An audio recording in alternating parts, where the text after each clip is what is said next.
I don't know. I kind of might want to see a. I don't know. A Terrorblade sounds like a fairly good pickup, but then again,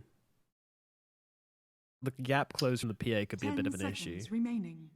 Yeah, apparently Ana played PA twice throughout this qualifier, so it seems like OG have been enjoying the hero, and it does seem like a good idea to deny it from Alliance in this context with a Magnus. So my only concern is if it's a Topson Pango, then their team is a little bit squishy. But yeah, that's true. with an Oracle, you can kind of get away with it, just because you're like, my Phantom Assassin's going to kill all of you underneath the span of a false promise, so we don't really need to build tanky. But it's not the most reliable solution. Yeah, I mean, well, actually, I don't know. When it's no tail, it kind of is a reliable solution. Like, you know that you're gonna get those. But those the nerfs, the cast range nerf, it was so heavy in 7.21D. It's like 700 range now at level 6. What it used to be. It used to be like 1,000, I think. Oh, okay. You said that very sarcastically, but you actually. No, I'm genuine. Let's see. Oracle, False Promise. Yeah, it used to be 1,000 at all levels. Now it's 700, 850, 1,000. Okay, yeah, that's gonna hurt a little bit. I mean, the Oracle has to get involved in the fray a little bit more, which is definitely not something you want to do versus a Tiny and a Magnus. Like, these two heroes are gonna be hunting, or even a Coddle. You're gonna get pulled in by the Wisp for sure. Ooh, double cleave. That's the dream right there. Gonna go for the Great Cleave and the Empower. You say double cleave, but this is Madara that we're talking about. We're talking Battle Fury, Great Cleave, and Empower. Probably Midas. I want to see 3 particle effects coming out from his sword attacks. Yeah, I want my server to crash every time you right-click something. 10 seconds. Yeah, I think Sven's a smart pick. In this situation, core Sven having the Warcry is very, very effective against Phantom Assassin. It nullifies so much of her damage. Being able to provide your supports with... Basically, mechanically, the Warcry is... I did some testing on it because I wasn't 100% sure how it worked, but it's basically like a pipe for right-clicks. So it's not physical damage. So like any I don't know, there aren't that many normal physical damage spells. The ones that I used to use don't really count, like Omni Slash and Anchor Smash, but like, I don't know, Slithering Crush, for example. It wouldn't absorb any of that, but the right clicks it absorbs. And Phantom Assassins, her daggers are going to get absorbed, and whenever she jumps on you, at least like the first 2 slashes of her right clicks will get absorbed most likely. Assuming she doesn't crit, but even then at least on the first crit, your support will probably survive it. So Coddle definitely enjoys having a Sven on his team, and Sven enjoys having a Magnus on his team. So I'm seeing far more synergy from Alliance's draft this game than I did in the previous game. Absolutely, yeah. The cards are dropping correctly for Alliance. Not that they had a bad draft that last game around, but we're seeing a lot of synergy right now. I also always like having Tiny into Oracle, because just any hero which can offer a kill threat on the Oracle, and it doesn't matter if the Tiny's in the 4 position or the 3 position here, he is, or even in the 2, he can still offer a kill threat onto the Oracle no matter what, so the hero just doesn't have a big enough health pool to deal with it. And OG lined things up with the Necrophost, so tops on the Necro in the middle lane. So again, I guess, no, I think it's more of a Seb hero, actually. Yeah, I think this is Seb, and it's Topson, Pango, and Ana, PA, Jerax, Wyvern, and No-Till Oracle. Yeah, Oracle has his work cut out for him this game, because also his Fortune's End Dispel is very useful, because if he manages to catch Sven, who's initiating, he'll be able to theoretically dispel the Empower and the Warcry with 1 Fortune's End. This is such a good pick, though. This Zeus coming out is... I mean, all right, so you go through the Cold Embrace, which is pretty nice. Necrophos no longer really wants to use Ghost Shroud very often because of that extra. I think it's like 20% magical damage extra he's going to be taken from the Zeus. You got a Pangolier. When you got that Nimbus, you can interrupt the Rolling Thunder. And of course, PA does not have a large HP pool behind that evasion. And Zeus can just get straight to the bone with that. So I do like this pickup a lot. The only thing I am noticing is that Oracle will, of course, be able to have that Disarm. Which does give you magic resistance as well, 100%. So that could be saving in some situations, but it also means you can't right-click, so you can't just shove on the PA and send her into a fight like that, because that will not be very scary. So yeah, and it also means that No-Till can't use the disarm on Sven, for example. So I definitely do like this Zeus spec for sure. Yeah. And can we just appreciate the balls if of OG... Alliance here? Like, I don't think we've seen. I'm not even sure Zeus has been picked up this entire qualifiers. I certainly haven't seen it in any of the EU games I've watched. Or like Alliance picking OG's TI winning hero against them. And that as well, yeah. Just elimination game. All right, let's go. It's definitely a Zeus game, but that is what a good team does. Whenever they see the opportunity for a good hero, regardless of the circumstance, they're not going to be scared away by whether it's meta or not. They know if it works or if it doesn't, and I'm really hoping it works this game because I want a good game coming out of Alliance right now. It seems much easier for Alliance to win. If OG win, I think it's just because they're a better team, but I definitely agree that the draft is stronger from Alliance. They have answers to pretty much everything. The Phantom Assassin is not going to be able to cut through a Sven very easily.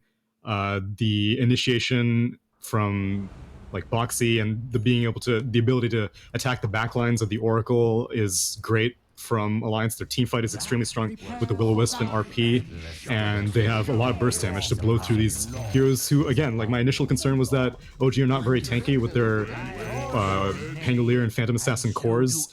The Necrophos does not necessarily help with that whenever you have to deal with all this magic damage for the reason that you mentioned. His Ghost Shroud is just not very useful when you have to deal with a bunch of magic bursts. It's actually 40% increased magic damage he takes inside that, so yeah, me underestimating that quite significantly is that's going to be a real issue for this Necrophos in this game. One thing I think it's important to point out, though, is that the Zeus can be susceptible to a farmed Phantom Assassin. If Ana can jump in and get that Zeus off before he can start casting those spells, then that is going to be a problematic for Alliance. I think the BKB on PA is the biggest timing in this game. Like, forget Roshan, forget any other item, forget like Battle Furies, all that business. BKB is the thing which both teams need to be keeping a very close eye on Ana, because once that comes out, these team fights could go a completely different way. But don't forget, we've still got that RP which can go through it, and I don't think that Alliance are going to be too hesitant about just shoving it down onto Ana, even if he does pop that BKB and get into the fights early on. Yeah, and they can deal with BKB PA, assuming that they have the heroes alive to do it.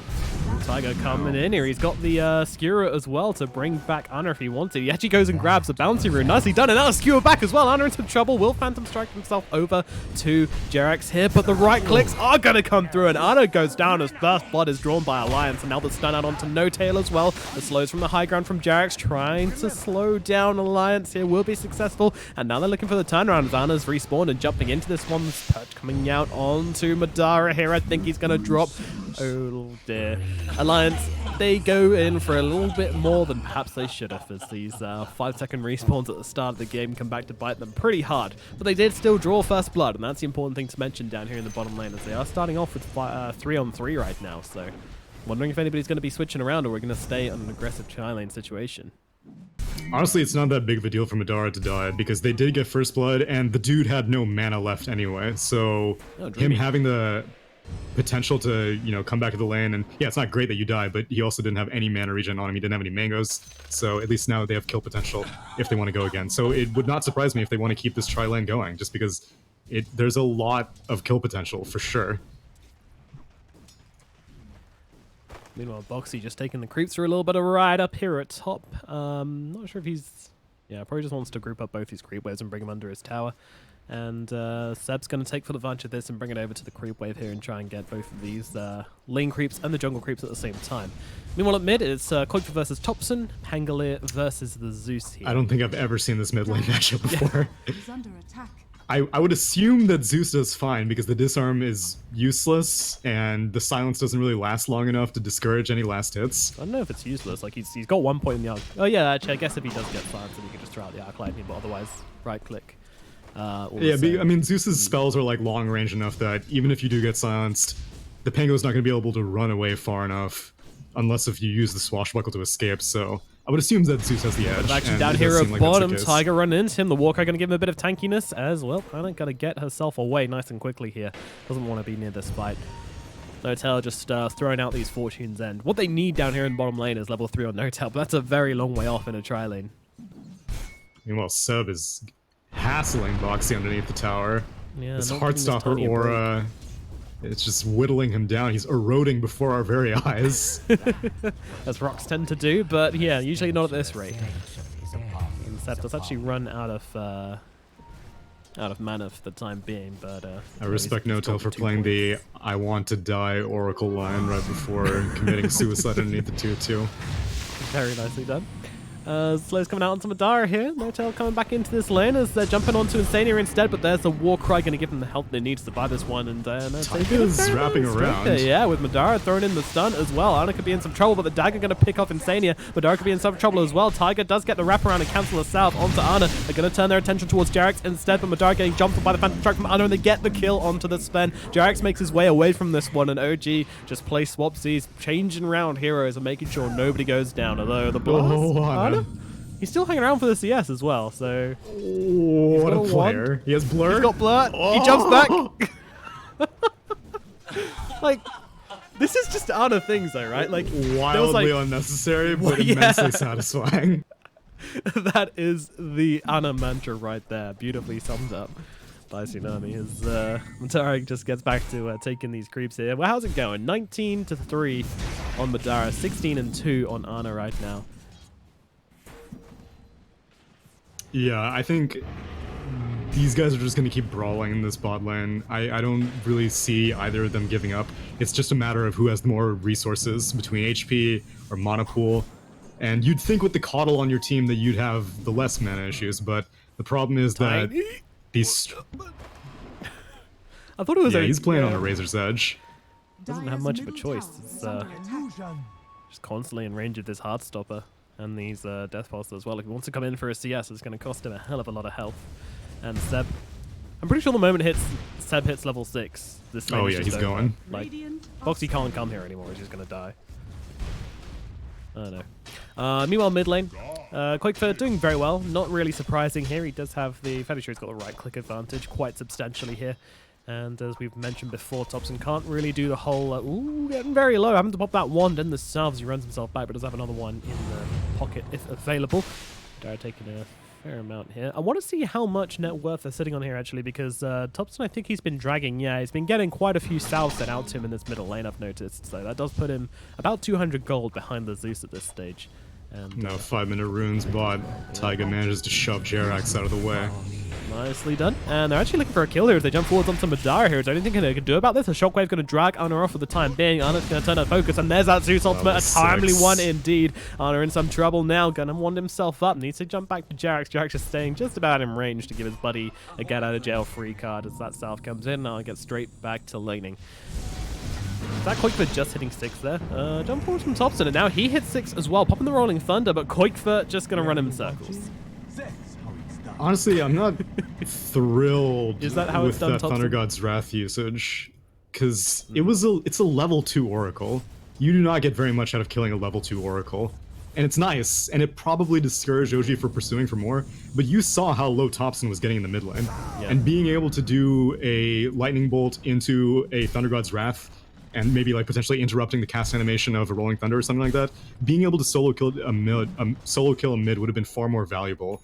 So Quakefoot blowing that for an Oracle is maybe not the best usage of his ultimate, but it's a relatively short cooldown. It'll be back in 30 seconds, but all they got out of it was a level 2 Oracle, and No-Tail wanted to move anyway. You see him moving to the top lane. It just puts this tiny even more pressure.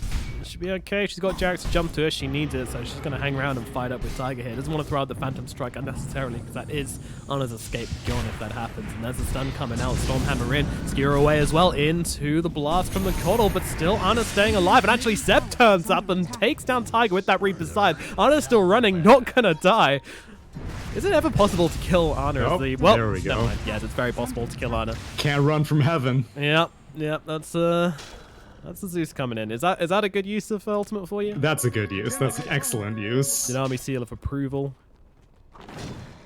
Yeah, and you see even Thompson is like kind of low. He had a regen rune bottled, but he's having to play it kind of safe.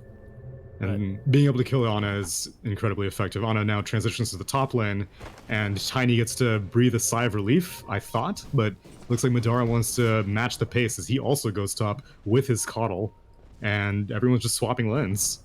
Okay, we don't usually see this late on in the laning phase, but well, Madara just sick of the shenanigans going on in the bottom lane.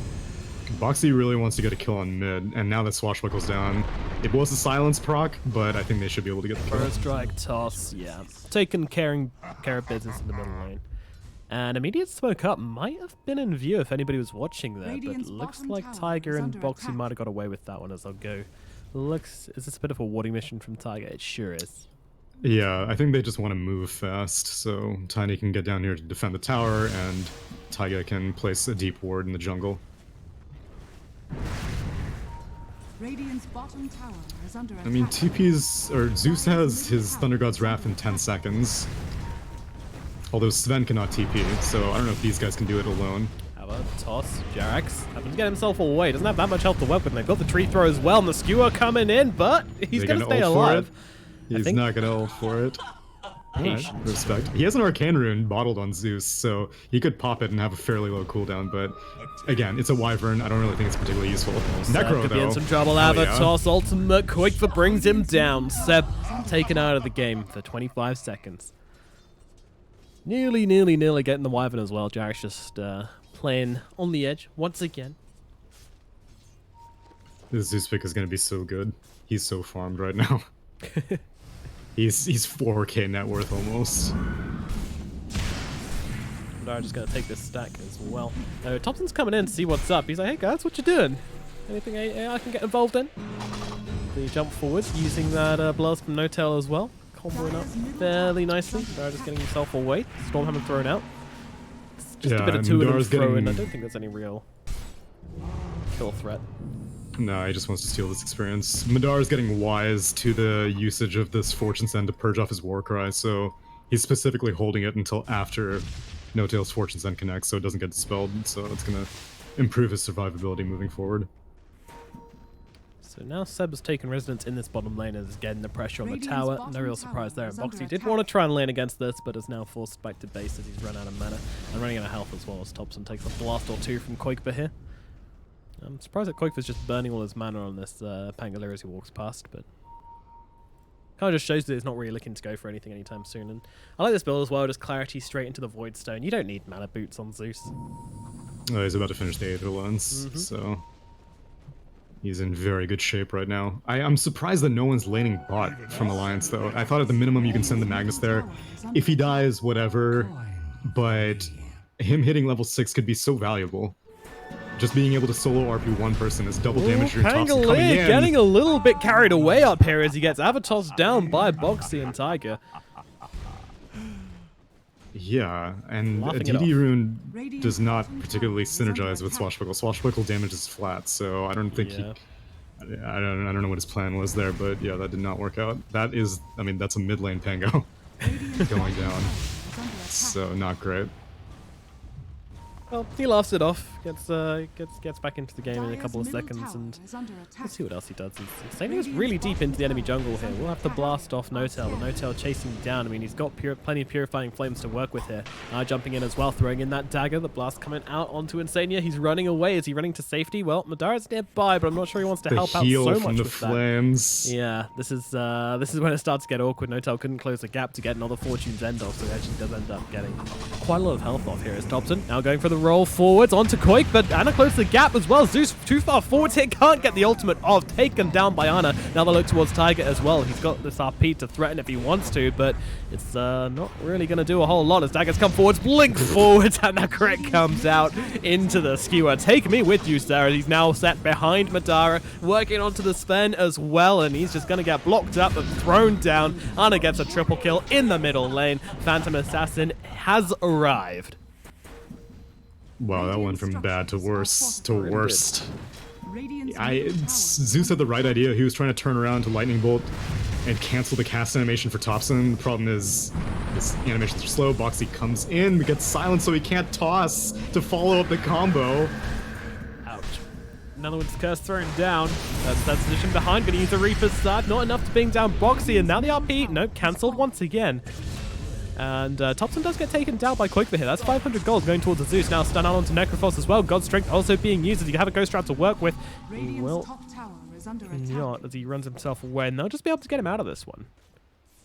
Yeah, Fate's Edict mean that Zeus could not follow up. He was holding on to his lightning bolt. He was like, "You're gonna go Shroud, and I'm gonna blast you the second you do that," but didn't have to. Seb wisely has opted to build a hood this game, and I think that is a great itemization, given that really the only thing he needs to be concerned about is this Zeus.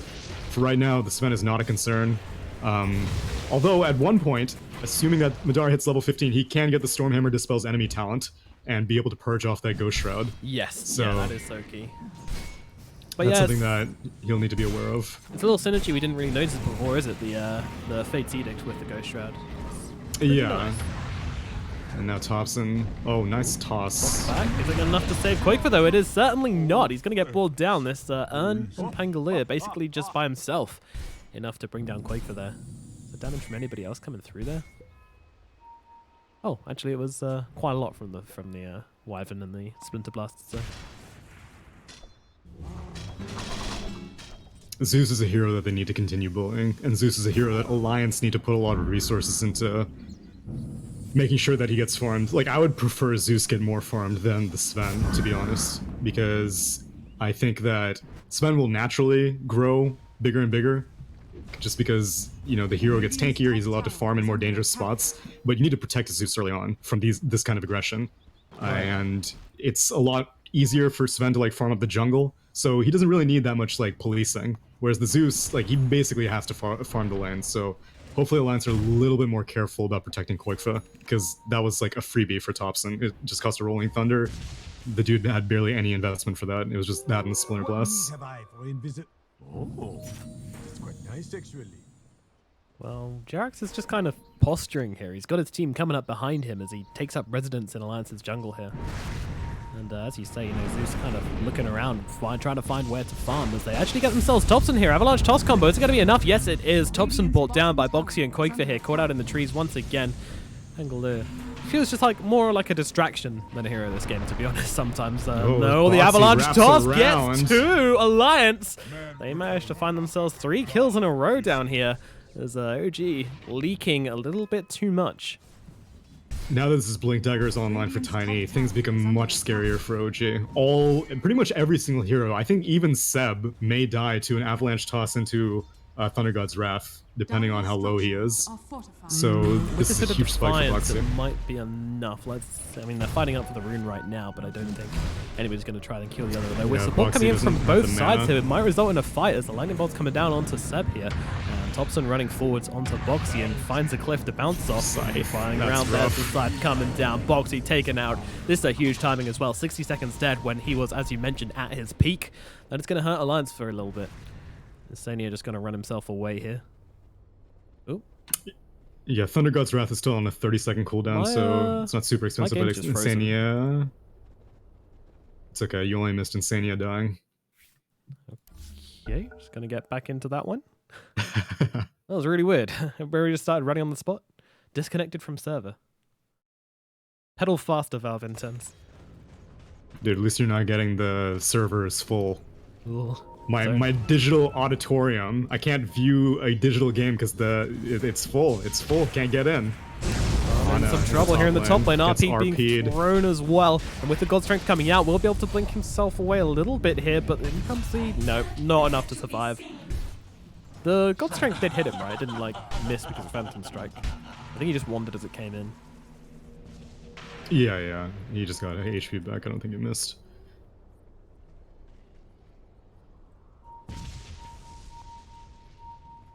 Quakefer going for the D-wards here, but OG are coming forwards onto this one. Swashbuckle, even Rolling Thunder being used as the Fortune's End tries to follow up as well, but doesn't quite connect. Pops the Illusion Rune on top of Quakefer as well, just for a little bit of extra damage. Still chasing here Thompson, but Swashbuckle will miss, and now Boxy's on top of him as well. A Lightning Bolt's coming down, will be saved by Oracle. False Promise coming out, but there's a Will-O-Wisp. Nice Oracle in some trouble, might have died to save his core.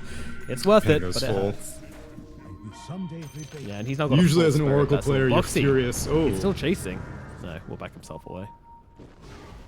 Usually as an Oracle player, you're furious whenever someone other than you builds the urn, but in this situation, the way that Thompson's playing so aggressively, I think it's fine. But it will be kind of a setback later on in the game. And I do think that this game will go late, because, I mean, neither team has particularly strong pushing lineups, and they're both waiting for big spikes. I think Ana, he's building this Battle Fury, so he's not interested in participating anytime soon. He's still got to complete a BKB on top of that afterwards before it's really time for Phantom Assassin to come out and play. And on the side of Alliance, Koikfa is working his way to this Blink Dagger. I imagine Aghanim Scepter is going to come shortly afterwards, and that's probably what Alliance are waiting for. They're going to let this Sven shore up the mid game, which, again, like I said, I think should have been the play. You let Sven be your mid game carry, and you let Zeus kind of late game carry, which is counterintuitive the way that most of the time you'd see magic damage carries and physical damage carries. But like I said, the Sven will naturally farm very easily, both because he's a Sven and because he has a Magnus for Empower on his team. Oh, this is scary though. Boxy with a double damage. Let's see if they make anything happen with this one on the side of Alliance. They don't have much vision right now. Most of their vision is defensive.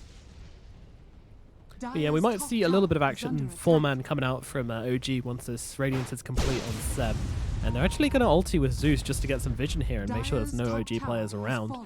Does put the spell on cooldown for a while, but maybe worth it just to get some vision here and help Boxy out, see if he can find any pickoffs, but there is nobody nearby. Mag is an RP and a Blink Dagger, so at this point, Koikfa feels confident that he doesn't need to sit like 10 million miles back from the fight.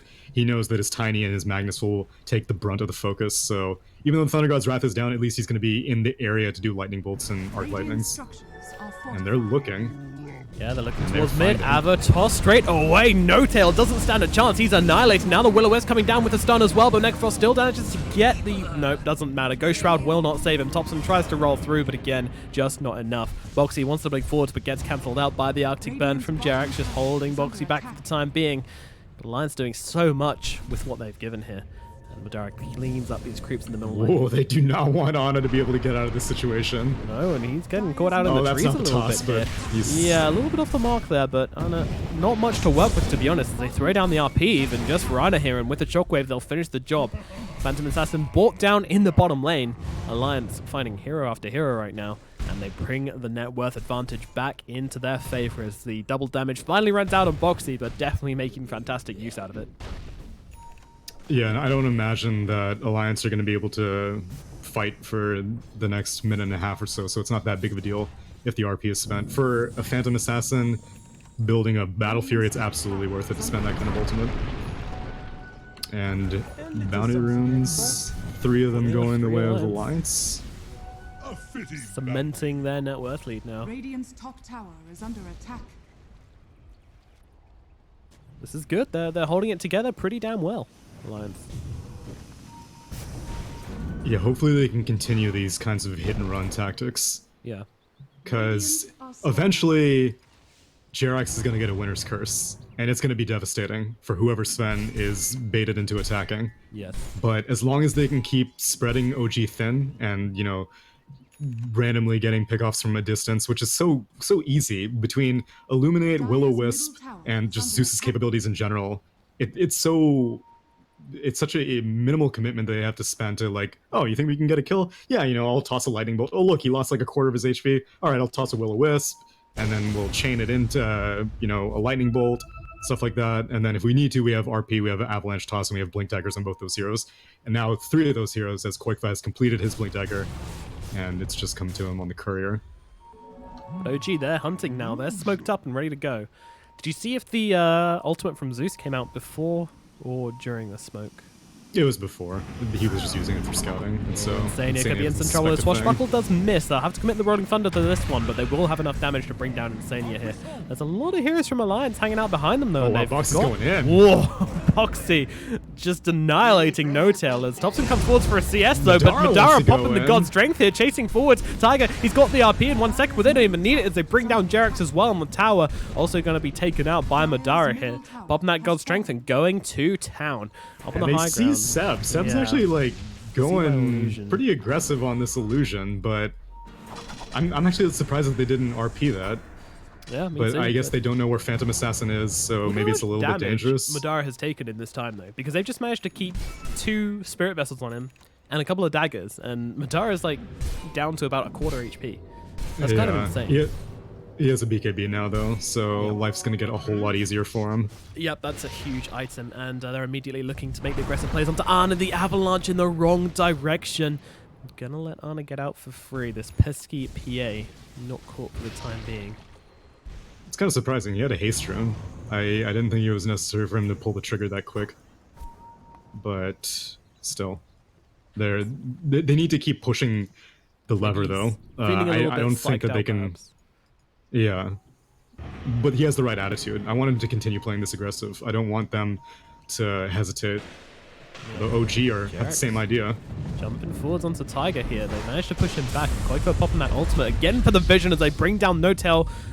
No mercy for the 5 position in this game as Alliance constantly just getting these pickoffs. We said that the Tiny was going to be hunting him, but this is getting violent. As they run in, they're going to catch the other support as well. Jarek's taken out, and the Will-O-Wisp going to catch Topson on the sidelines as well. He's going to get the swashbuckle forwards. Can he get the ultimate off? He cannot do it, and the RP coming through. Alliance turning up to this fight, but there comes a Reaper's side. They're going to be able to take down Tiger, but Sven surely will get the kill onto Seb as well. Never mind, Boxy gets a kill, but all the same, brought down. What a fight from Alliance. Once again, the only hero left alive is Ana, who's just doing his best to farm up the enemy side of the map here. But Madara coming in. He finds him. Stun gonna be thrown out, and the lightning bolt as well, doing so much goddamn damage. Ana can't do a thing but taunt and die. Ana gets his steak peppered, and Alliance go to town and take down everybody step by step. This is an Alliance we haven't seen in a long, long time.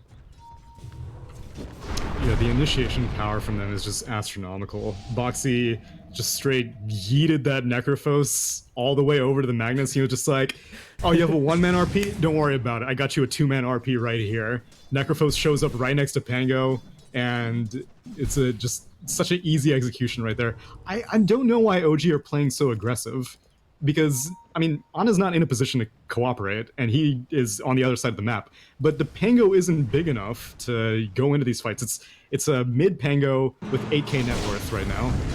And even though the Zeus isn't like that much further ahead, a Zeus with that much net worth does a lot more than a Pango with that much net worth. And so Topson's not able to contribute very much. And Seb is a Necro with no Blink Dagger. So even though it's great that you have this Oracle who's rooting people up with the combination of the Rolling Thunder and Topson's Blink Dagger, it takes a while for Necro to get into the fight to finish things off. So the way that OG are playing is if they have like quick follow-up, but that's not really the case. And poor Jerax is getting bullied so hard. I see him always like mid-turn animation to almost get the Winner's Curse off, and then he just dies.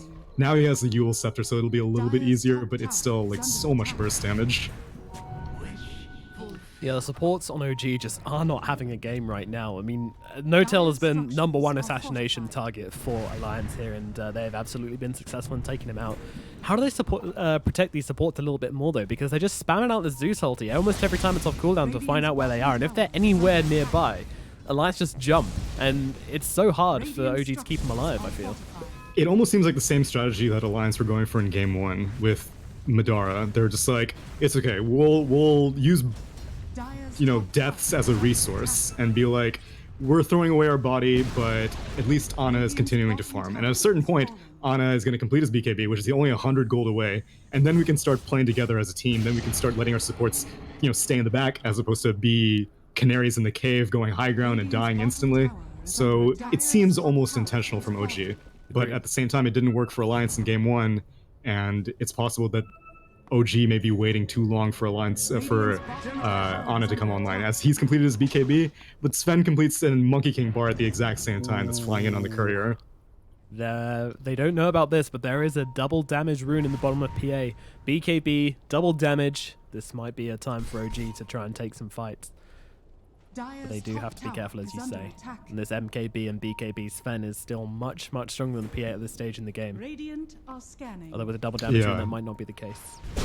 And if she gets RP'd, it doesn't matter how high her damage is, she's going to be disabled. This is going on. Boxy has the blink, but I'm not sure they're even that scared here, Alliance. They are backing themselves up. They want to get to the high ground at the very least. As the smoke comes out, they're pinging out Madara, but it's a trap. Tiger's right behind him. Ana jumping forward, though, doing a ton of damage here. BKBs both popped. They're fighting into each other now. I'm wondering who's even going to win this one. It's Madara getting dropped low. Where's the RP? There's nothing coming in. Madara is going to drop. No Tail dies as well, because that is who they've decided to focus on. Well, this comes down, but it's not going to be enough to save the Sven. So Alliance, well, I mean, Man, that felt costly, but they actually jumped on Tiger in the backlines here, which is why we didn't see him in that fight. Did you see who went on him? It may have been Seb's Radiance canceling it, but even beyond that, like, he didn't go the second that he saw PA because he knows that, or rather, he doesn't know where Oracle is. And so if you RP a solo target and then immediately... Oh, jumping into the pit, the Avatos and the burst lightning damage. bolts as well. So much burst. Ana gets taken out. And now the Spirit Vessel onto Boxy here. He might pay for this, but he doesn't care. He's got what he came for. You can do whatever you want as Tiger comes in with the skill. Will not connect there. Looking for the two-man RP. Settles for one, but they still get Topson instead as the Cold Embrace will not be enough to save his teammate. Seb walking through, but can't really do a lot. He's just all Radiance on legs right now as Tiger does get harassed out of this fight. But again, you know, Alliance, they take kills and they get themselves away. Being able to kill Ana in the pit is a huge turnaround. If OG were able to get that Roche, that would have been game-changing. But yeah, they overplay their hand a little bit. They wanted to continue taking advantage of that double damage rune. And they're just like, it's okay, let's win the fight, let's just go on. That's why they didn't continue the fight after they picked off the Sven. They were just like, whatever, we got the Sven, we got the biggest issue, let's go take Roche. Thing is that Boxy is still incredibly large right now. Both in terms of his HP pool and his burst damage, especially whenever combined with the Veil from Koikva. It's so much damage. And now Koikva basically has his Aghanim Scepter completed now, just 100 gold away. And that's going to be even more burst damage adding into it. Seb blinking into the pit as well here. Everybody's scared about Roshan, and they've smoked, but Thunder God's Wrath is available, so Koikva's been using this pretty much off cooldown most times here, but maybe and this he has time the Nimbus now. Nimbus. Alliance, it's a huge timing for them, and yep, that's Thunder Gods. It's going to spot people out. A lightning bolt came down near Roshan, and now they're spooked as Seb jumping forwards here with the magic resistance and the Ghost Shroud on him, making him unstoppable. And look at that Rolling Thunder coming through onto two heroes as well. The BKB will come off from Madara, but the Reaper Side's going to take down Tiger. Immediate buyback from him. He wants to get back into this fight as Alliance want to fight as well. Madara is so low on HP though. No-Tail taken down on the back lines there. Ana still looking for a point to engage on this fight, but he can't quite find one. As Seb taking so much damage inside this Ghost Bomb, he's going to get blown up. They try to go in, but Ana's just annihilated the moment he steps into this fight. OG lose 4, and Jarek's trying to get himself away. Boxy will die, but now they chase forwards for more as the Nimbus comes out, and Jarek is dead. Oh my god. OG lose everybody, and Alliance are into the pit. I like how Madara didn't even go for the Stormhammer Dispels talent. He was just like, whatever, if you activate Ghost Shroud, you're signing your own death warrant. Koikva is going to spend all of his burst damage on you. My Tiny's going to spend all of his burst damage on you. And it feels like everyone on OG needs a Blink Dagger, because initially I was calling out Necrophos, and Necro has a Blink Dagger now. But now I'm like, man, it would be really sweet if this Wyvern had a Blink Dagger also, because they got the curse in the end. It ended up finishing off the Tiny, but it was at the end of the fight after all of OG were already dead. It seemed like good initiation initially because, it's a Pangolier being able to take a fight near two cliffs, just pinballing back and forth. Yeah, seems like a pretty great situation, but they're not able to enable Ana enough, and I think that's the biggest issue. Yeah, absolutely, and Ana just jumped into the fight. I think he did use his BKB, but he just got annihilated so quickly. Yeah. Did you see when the BKB got popped? Because definitely when he came into the fight for the second time, he didn't have it. Yeah, I'm not 100% sure. I was too busy watching Necro toy with Fate, but it seems like the Sven with this MKB is proving to be enough of a force that Phantom Assassin can't really confidently go into the fight. The Sven has to be put under control, either through a Reaper Scythe, or a Winter's Curse, or repeated Rolling Thunder stun procs. It has to be something, otherwise the Sven's just going to tear her apart. It's rough because he's so far ahead on gold as well, and now they've got more map control, then not going to be falling behind. Although that said, Alliance aren't taking up that much of the map right now. They're still playing rather defensively in their positioning. Perhaps we'd like to see them going a little bit further forwards into OG's side of the map. But yeah, with this Aegis, you'd think so. Yeah, I mean, the RP's even off cooldown actually. It just came off a couple of seconds ago, so let's see. It's tough to say who takes this late game. More often than not, I favor the team with the Magnus, just because Empower is like, an all-game Midas, almost. But at the same time... Oh, my in God, they Box go. is going into Avatos five. onto 3. What a catch! And the RP coming through as well. Tiger cleaning up, although the Winter's Curse going to buy them a little bit of time to get themselves out of this one. Anna will focus down the Nimbus. Maybe looks to fight. Nope, backing himself away. Seb on the front lines taking a whole chunk of damage. The Will-O-Wisp, they nearly tossed Seb out of it, but not quite. Well, it's not going to do a whole lot. OG playing around this fight. It looked like a fantastic engagement. Oh, on the backlines, they find Thompson, not able to escape. But Seb will take down Boxy at the very least, so they get the Reaper cycle onto him dead for 120 seconds. It's rather a long time. Alliance trying to back themselves away here. Damn, that looked like such a good opening from Alliance there, just finding 3 heroes all grouped up like that, but it just didn't happen.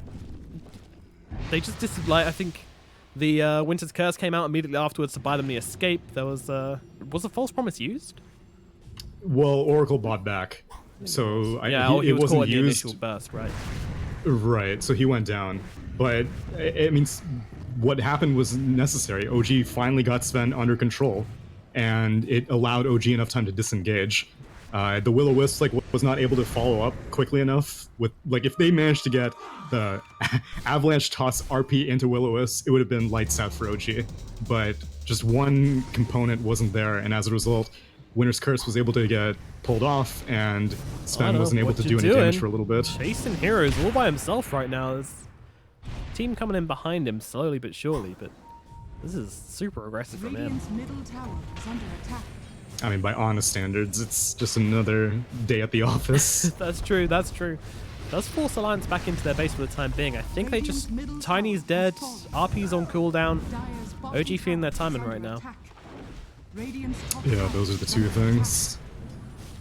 Zeus can't really find an opening just by himself, so he's just pushing out other lanes. And Madara is gonna somewhat contest this. Gonna stun up Ana here. Jarek's coming in from the side, gonna slow him down, and Seb cutting off his escape route as well. That's your Aegis gone. Where's the follow-up? They don't have the RP. Well, they got the RP in 5 seconds, but they're just trying to keep him away, especially with the Arctic Burners. The Zeus ulti used. Now the Nimbus thrown down onto Seb as well. He doesn't have the Ghost Shroud available anymore. He's just getting chunked up. They will have the false promise to save him, though. Oh, Ana activates BKB. Ooh, yep. Alright, that is quite a lot gained from Alliance. No ultimate popped, and finally, Tiny's back alive. Dead for what felt like an age there, but now he's going to come back into this game. We'll see if Alliance can make a turnaround. I mean, he was dead for basically as long as he could be dead. He got scythed on top of his dieback death, so... Yeah. OG definitely take advantage of the momentum.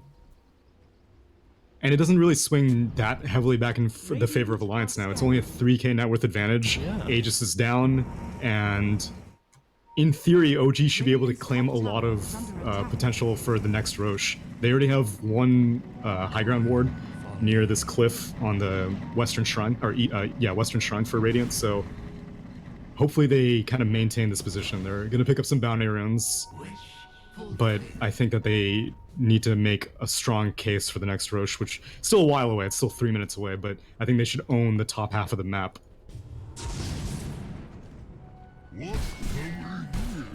How come we never see cleave percentages in the damage stats? I rarely look at the damage stats, so that is a little bit peculiar that doesn't happen. Yeah, it's about, Great Cleave gives 90% and Empower gives 74%, so it's 164%. Does it stack multiplicatively or? Yeah, it's multiplicatively. Okay. Close to that then.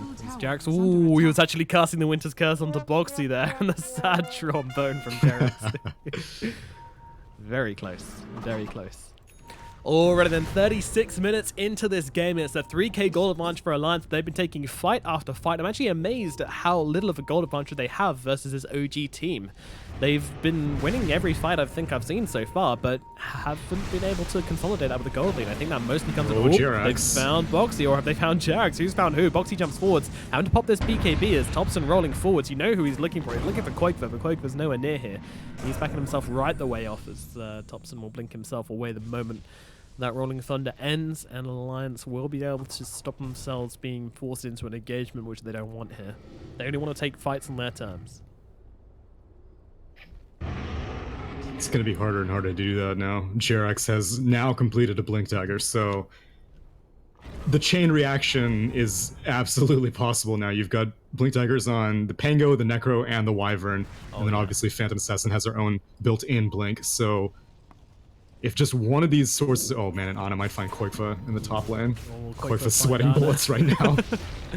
He's not backing out that far. I'm surprised Ana... Drop the Nimbus here with Madara coming in. They're going to pop the God Strength and the RP being committed as well, but No Tail is here with the save. Immediate False Promise coming out. I don't even know what's going on, but there could still be trouble as they throw him into his teammate, and now caught inside the Will-O-Wisp. Ana health still for so long. He's going to die after the False Promise ends, although a nice curse coming out with the wind, with the Scythe coming down as well. Boxy taken out, but Madara just on the front lines takes down Jarex as well. Now turns his attention to Seb. The Rolling Thunder coming through. Going to force back Alliance maybe a bit here as Seb's keeping himself alive, throws down the Atos, but does get stopped out by the Glimmer Cape from Koikfa. Stun comes down. Tiger does die as well as somehow OG are winning right now. Seb just doing the damage. Ping is coming out. Thompson will guess incorrectly. Huh. Alright, now I'm beginning to suspect that Madara's like, really wish I had that Stormhammer Dispels Enemies talent right now.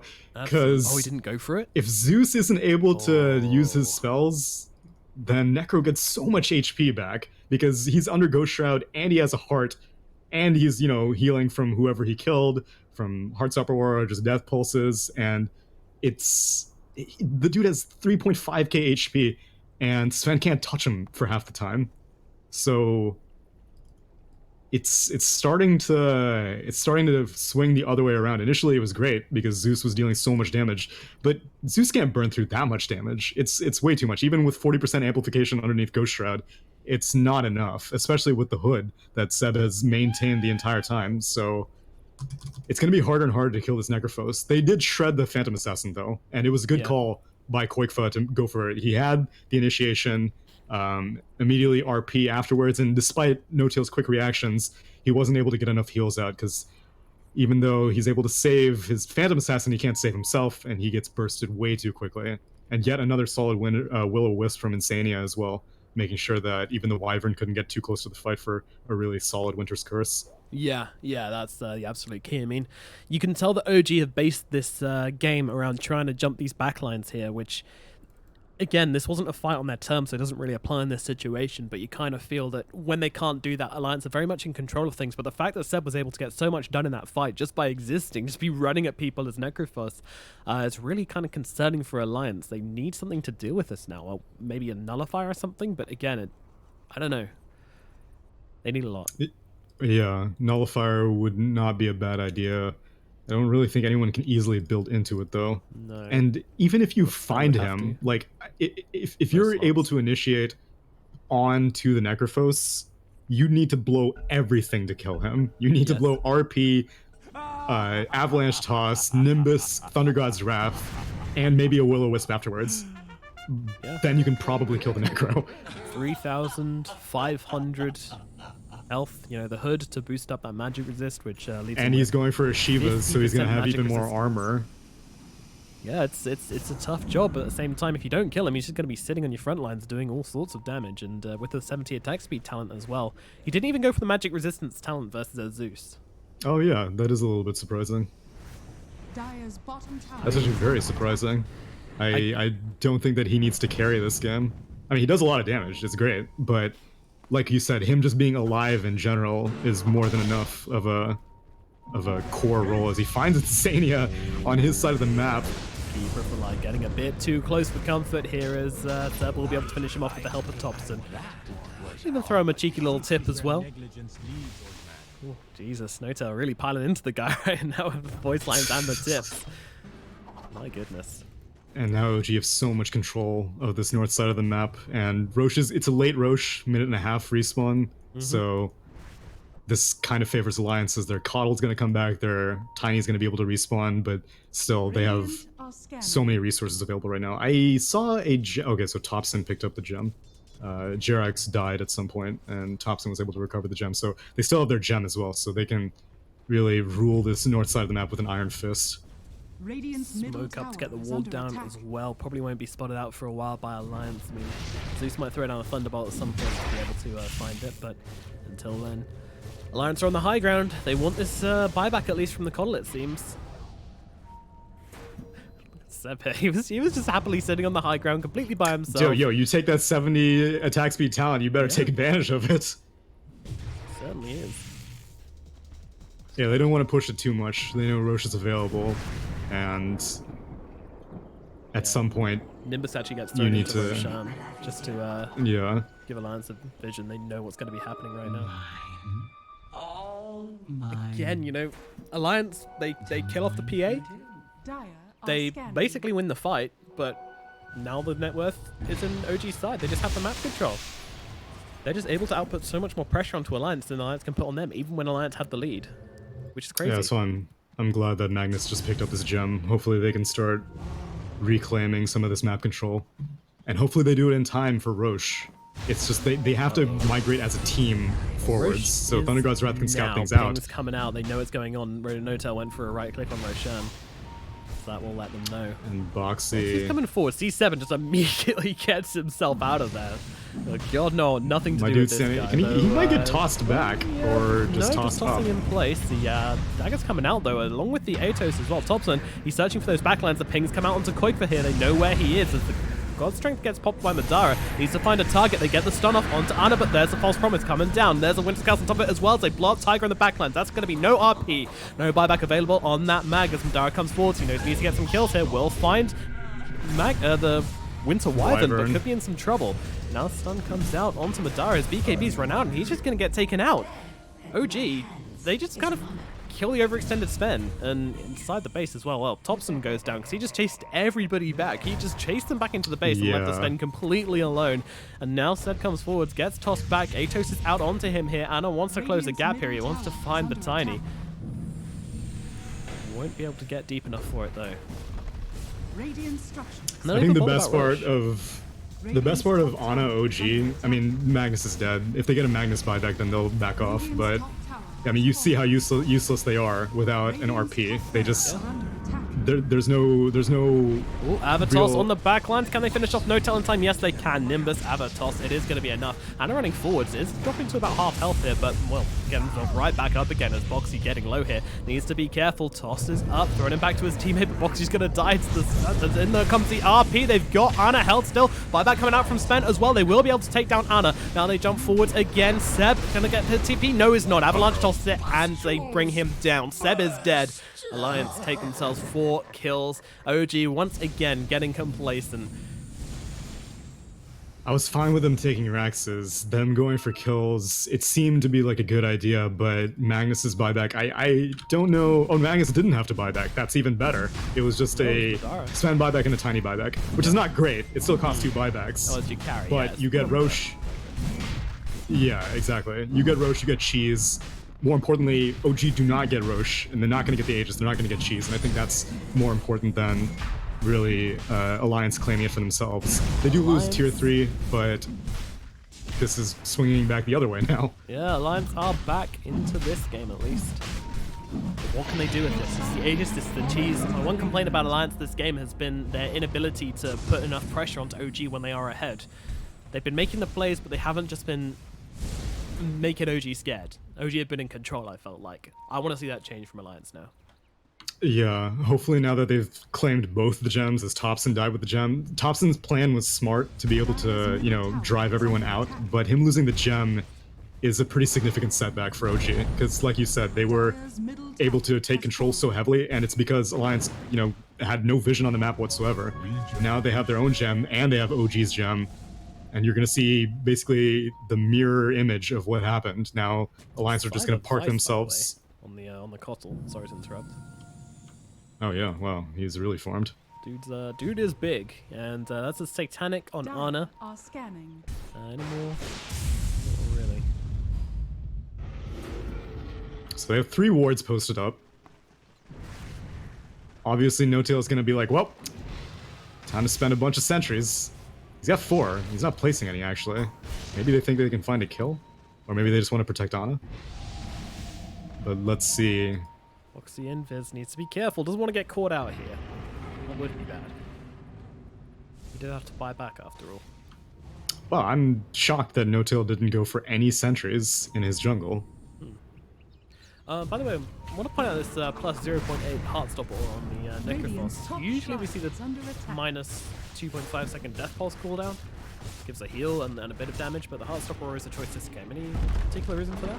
Is it just because the spend is so bad? Exactly. Right. Any strength heroes in general, if you're against a strength core like Timbersaw, for example, it's so incredibly valuable to go for that. And he's not really getting low enough that he needs the heal, to be honest.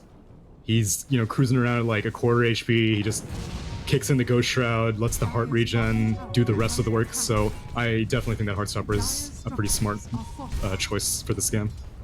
God, there are so many wards. There are 5 Radiant wards on the dire side of the map. Yeah, they're obviously feeling the same way as we are. Like we haven't had control of this game. All right, let's get control. We want to see OG on their home turf and go and kill them.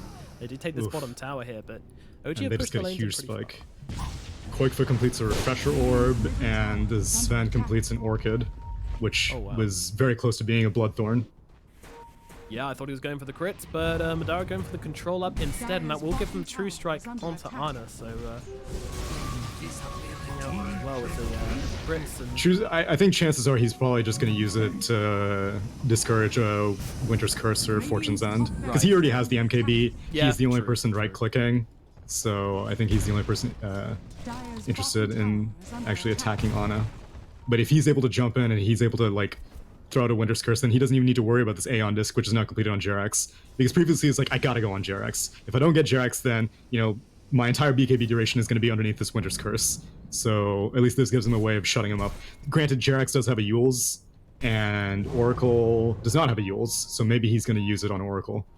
Now I want to see if they reveal this, but I think Madara might have just got it delivered to him in front of the creep wave, so I'm not sure if OG have seen this or not. I definitely think it's one of these items you want to keep hidden until you use it. Yeah.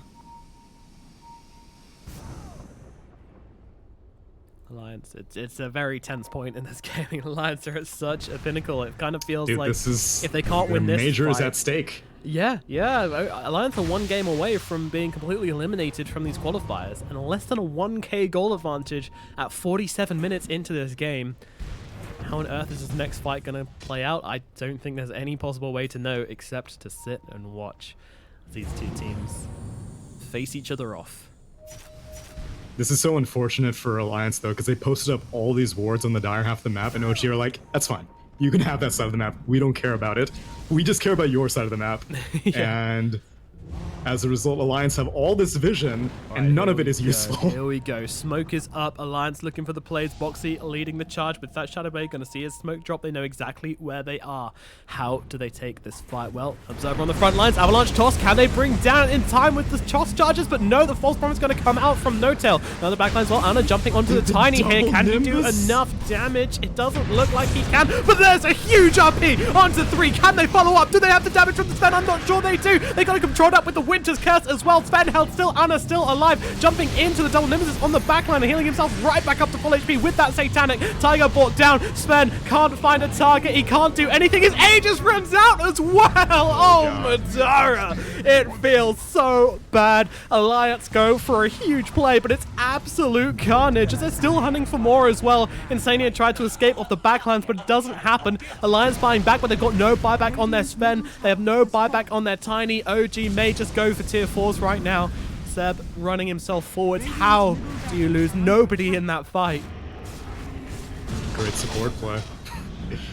Man, that is a heartbreaker that his Aegis times out is now... Jump forwards again, the Zeus. This could be the end. He does have the buyback as the Nimbus coming down. Seb on the front lines, but will be able to survive. Here is Ana into the base, and he takes down Koikfa for a second time, and down goes Insania as well. Everyone. And OG, he just gets everybody. This is my fountain now, and this is my game. And this is your qualifiers over. I think Alliance, they don't have the buybacks, and they just have to sit and watch as, I mean, OG taunting a little bit here. Ana buys a Meteor Hammer to drop it down. Oh, man. Oh, he casted it on the Ancient. It doesn't even do anything yet. And there's your GG's. Alliance tap out of this game as many Meteor Hammers come raining down from the skies to signal the end of their qualifier life. Oh, Alliance, they had a good game. They had a good game. It was an admirable performance from them, but unfortunately they just couldn't withstand the team fight coming out from OG there. The saves, the turnarounds, and this goddamn Necrophos just sitting on the front lines of these fights going to work. I think my favorite part of Ana OG, which I'm now remembering from TI, is that you never really know which core to be afraid of on OG. Like in game one, Ana was like Topson was a sleeper, you know, or no, it was Topson. Ana was on the OD, right? Right. Or was it Topson on the OD? Wait, oh no, first game it was Topson on the OD, yeah. Okay, yeah, so Topson was like a sleeper, and Ana was the one, he was on the Ursa, and he was just making space for Topson. And normally you're like, oh, okay, it's an Ursa, that's who I gotta be concerned about. And then Topson quietly creeps his way up, becomes a complete force to be reckoned with. This game, Topson, while being very instrumental in that last fight because his Rolling Thunder bumped the Sven and prevented like one more theoretical crit from killing everyone, it wasn't really that big of a deal. But Ana and then Seb also, like all three of them are so good at effortlessly passing the importance of being the most valuable target for the enemy team that it's so difficult for Alliance to know what to do and any team to know what to do. Like, who would you have initiated on in that fight? It doesn't seem like there's any right answer. They dropped everything on the Necro. It was toss charges, double Nimbus, Thunder God's Wrath, refresh Thunder God's Wrath, and it only took Seb down to like a quarter HP, and Jarex was just like, I'm putting an end to that right now. Cold Embrace, and it was all nullified, and pretty much all of Sven's BKB timing was wasted in that. And then eventually Taiga did get amazing RP off. Unfortunately, the Sven got a little bit too close, got bumped by a Rolling Thunder Topson who was caught in the RP and didn't get, you know, 2 attacks, which could have been make or break. And as heartbreaking as it was to see his Aegis time out, I don't think it would have made much of a difference even if he did die, because he wouldn't have had God Strength when he was coming up. He wouldn't have had BKB when he was coming up. He wouldn't have had his team when he was coming up. But it did seem like the stars were aligning for OG this game for sure. Absolutely, yeah. Everything just kind of turning out well. I mean, even the RPs were so damn good. Like, I was losing my mind in those fights when Tiger just kept on coming in, dropping the 3-man, dropping the 4-man, holding them still, Nimbus on top of it, and yet OG just survived through it all. They just withstand the onslaught which Alliance was throwing at them. And this is a Sven, this is a Zeus. These are high damage heroes, but the sustain and the heals and just the right target selection from OG, just knowing exactly who to use those spells on, how to keep them alive, what to use, when to use it. This team, very hard to beat, and it will mean that unfortunately this is going to be the end of Alliance's time here in the MDL major qualifiers. I think they can hold their heads high going out of this one. It was a great performance from them in this game, but unfortunately they OG did just get the better of them in the end there. It's got to feel rough for them though, right, Alliance? Definitely. And all things considered, they were still playing with a stand-in, but I know that they've been working at this for very long. I'm sure this is how it felt for people who were playing against OG at TI. They were just like, dude, they just made this roster. You know, like, how are we losing to this? But, you know, age doesn't necessarily define skill. And no matter how long you've played together, sometimes there's just some magic that you can't replicate. And these 2 games from OG were definitely demonstrative of how good they are together, this whole 5-man roster with Ana. And we'll see if they can continue that performance, because they are not at the major yet. They're still 1 series away. They are indeed, and they will face up versus the winners of NIP versus the Final Tribe, which is going on the other stream right now, so head over there if you want to go and catch the tail end of that, and then we'll be back over here, possibly moving over to BTS 1 for the lower bracket finals on the final match to find out the last team to make it through to Disneyland Major. It's going to be exciting. My name is Nomad, he's Tsunami. Throw us a follow if you enjoyed the cast, and we'll see you very soon for the final match in the EU qualifiers.